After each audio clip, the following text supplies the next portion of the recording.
Bonjour et bienvenue dans les 4V, Raphaël Glucksmann. Bonjour et merci. Le parti d'extrême droite et ouvertement islamophobe néerlandais de Geert Wilders a donc remporté, est arrivé en tête en tout cas des législatives là-bas.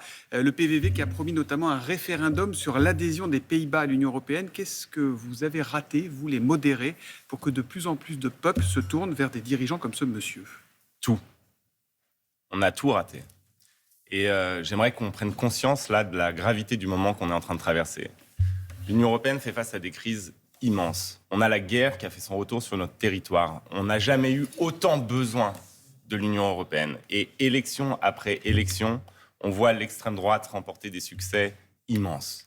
On voit un personnage, M. Wilders, qui a fait campagne non seulement contre les musulmans, contre l'immigration, mais aussi contre le pacte vert européen, la transition écologique, et pour un référendum de sortie des Pays-Bas de l'Union européenne.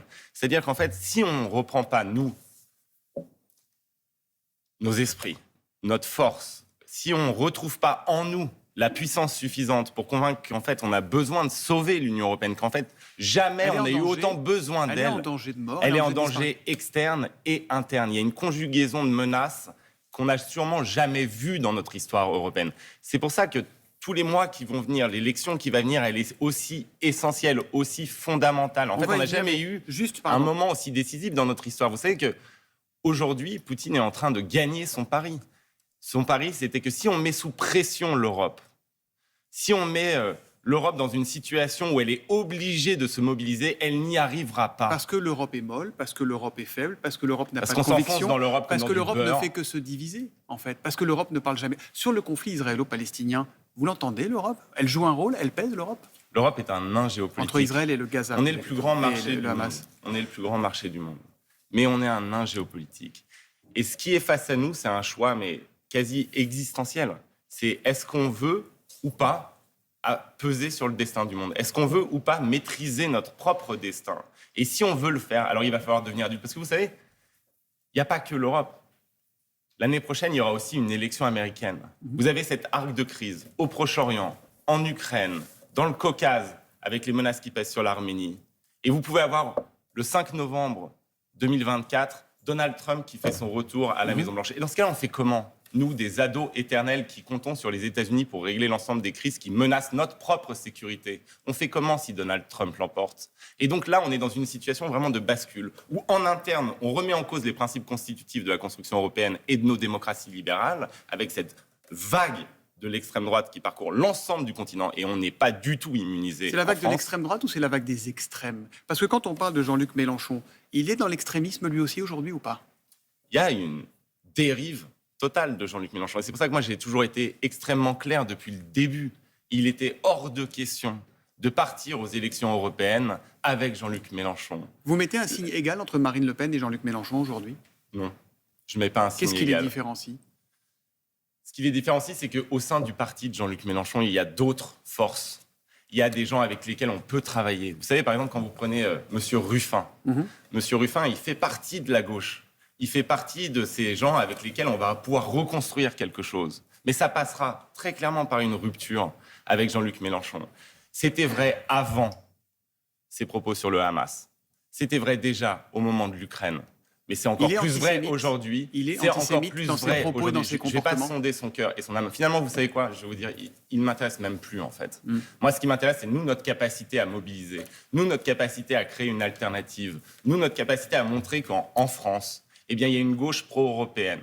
Une gauche pro-européenne qui est forte et qui rassemble une majorité des électeurs de gauche. Ça va être ça, l'enjeu de ces élections. C'est de montrer qu'en fait... Juste pour comprendre bien, vous serez tête de liste Place Publique et PS, ce sera la même liste ou pas ?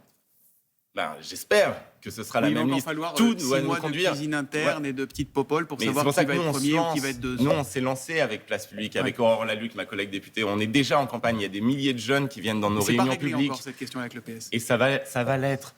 Tout nous porte à être candidats ensemble. Ça fait 4 ans qu'on bosse ensemble au Parlement européen, qu'on mène des combats, qu'on obtient des victoires, qu'on a un bilan, on a une vision du monde commune, on a une envie commune aussi de retourner la table à ces élections. Vous êtes un passionné, Raphaël Glucksmann, mais vous parlez de victoire, de combat, etc. Il y a eu un cas très précis hier au Parlement européen. On en parle dans le journal de 7h30 sur les emballages.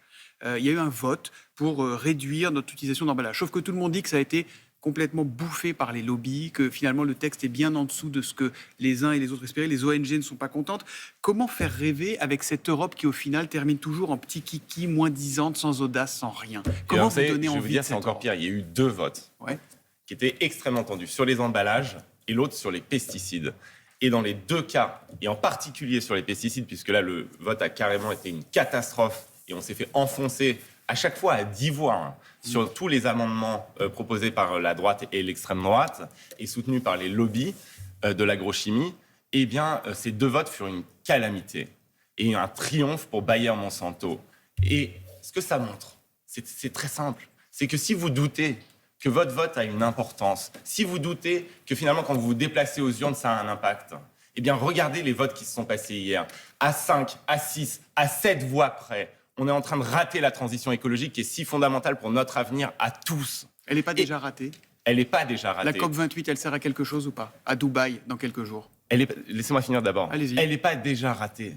Ça dépend de vous. En fait, l'Europe, c'est ce que vous en faites. Si vous mettez une majorité social-démocrate au pouvoir, si vous avez un Jacques Delors et pas un Barroso à la tête de la Commission, c'est vous qui le décidez, ça. Mais l'enjeu, il est énorme. Ça veut dire solidarité sociale ou orthodoxie budgétaire. Ça veut dire est-ce qu'on coupe dans les services publics ou pas. Ça veut dire est-ce qu'on fait la transition écologique. Est-ce qu'on assume le Green Deal qu'on a commencé pendant ce mandat ou est-ce qu'on va le détricoter. Est-ce qu'on va le sacrifier au lobby. Et ça dépend de votre vote, à chacun d'entre vous. Et sur la COP, Sur la COP qui est présidée par le sultan Ahmed Al-Jaber, qui est aussi le patron de la compagnie pétrolière Emirati. On est en plein syndrome de Stockholm, où il faut laisser sa chance au produit. Et qui est organisé en collaboration avec McKinsey, qui par ailleurs conseille l'ensemble des majors pétrolières, et avec des délégations qui intègrent au cœur même des négociations des représentants des industries fossiles. Donc oui, on sait que les COP, elles sont infestées par le lobbyisme et que celle-ci, symboliquement, va dépasser toutes les bornes. Mais il faut quand même y aller à la COP, parce que c'est le seul forum international où on peut coopérer. Par contre, si on veut vraiment agir pour la transition, pour lutter contre l'effondrement climatique, c'est à l'échelle européenne qu'on peut le faire. Et ça fait 10 ans qu'on entend ça, Raphaël. Et on a commencé, ça fait 10 ans qu'on dit qu'il faut couper l'eau du robinet. Là, on nous explique qu'il faut rouler à 50 km/h sur le périph'. En attendant, la prévision de hausse de trajectoire de température, elle est de 2,9 degrés d'ici 2100. La COP 21 en 2015, l'objectif, c'est de tenir à 1,5 degré. Donc on culpabilise les citoyens, les euro-citoyens, et au bout du compte, on a l'impression qu'il ne se passe rien, que la situation s'aggrave et qu'on va dans le mur et que c'est l'orchestre du Titanic, ce que vous nous racontez. Eh bien, ce qu'on peut faire à l'échelle européenne, c'est d'abord empêcher le détricotage de l'ensemble des lois qu'on a passées pendant cette mandature et qui sont des lois extrêmement ambitieuses. Et ensuite, c'est donner un nouveau versant au Green Deal. Pour l'instant, ce qu'on a fait, c'est on a édicté des normes. Et donc, il y a une révolte contre ces normes. Le deuxième pan de la transition écologique, ça doit être des investissements. Ce qu'on doit montrer, c'est que l'écologie, la transition écologique, c'est plus d'usines et pas moins d'usines. C'est un retour des politiques industrielles. C'est plus de contrats à durée indéterminée dans l'industrie et pas des bullshit jobs des plateformes. Que la transition écologique, finalement, ça va être un accroissement de puissance pour les Européens et pas une limitation de leur existence. Et donc ça c'est l'enjeu de ces élections. Mais vraiment, parce que la droite, à l'échelle européenne, vous savez, en France, on a un point de vue qui est toujours franco-français. Et donc, on considère qu'une élection européenne, c'est en gros un sondage intermédiaire entre 2 présidentielles. C'est bien plus que cela. Et à l'échelle européenne, l'enjeu, c'est pas Macron-Le Pen. C'est plus important que la présidentielle, les élections européennes. À l'échelle, c'est une élection fondamentale, c'est existentiel. Et à l'échelle européenne, l'enjeu principal, c'est qui du PPE qui veut détricoter cette transition écologique ou des sociodémocrates arrive en tête. Et nous, il faut qu'on apporte des voix aux sociodémocrates pour qu'on puisse avoir un leadership qui porte la transition écologique au cœur des institutions européennes. Je voudrais qu'on se reparle un tout petit peu de la situation en Israël. Faut-il négocier avec les terroristes? Le Hamas est une organisation terroriste et le Hamas ne peut pas être dans l'avenir la solution politique. Et donc, qu'il y ait des médiations pour libérer les otages et obtenir des pauses humanitaires, c'est une évidence. Cette possibilité de libérer des gens qui sont captifs depuis si longtemps, il faut la saisir. De la même manière, ce sera aussi une manière d'apporter un tout petit peu de soulagement à travers l'aide humanitaire à cette population de Gaza qui est en train de souffrir le martyre. Et donc, c'est une lumière vacillante dans les ténèbres. Mais la solution politique, ce ne sera pas celle-là. Mais vous êtes à l'aise avec le rôle du Qatar qui semble jouer sur tous les tableaux, à la fois financer le Hamas et se targuer de négocier les libérations. Il faut les remercier, les Qataris. Il faut saluer tout effort de médiation. Parce que la priorité, c'est la vie des otages et la priorité, c'est l'arrivée de l'aide humanitaire à la population civile palestinienne. Par contre, il va falloir demander des explications très claires à ces pays qui jouent aussi sur l'alliance avec nous et qui, par ailleurs, financent le terrorisme. Le Qatar, mais aussi d'autres. Et Lesquels?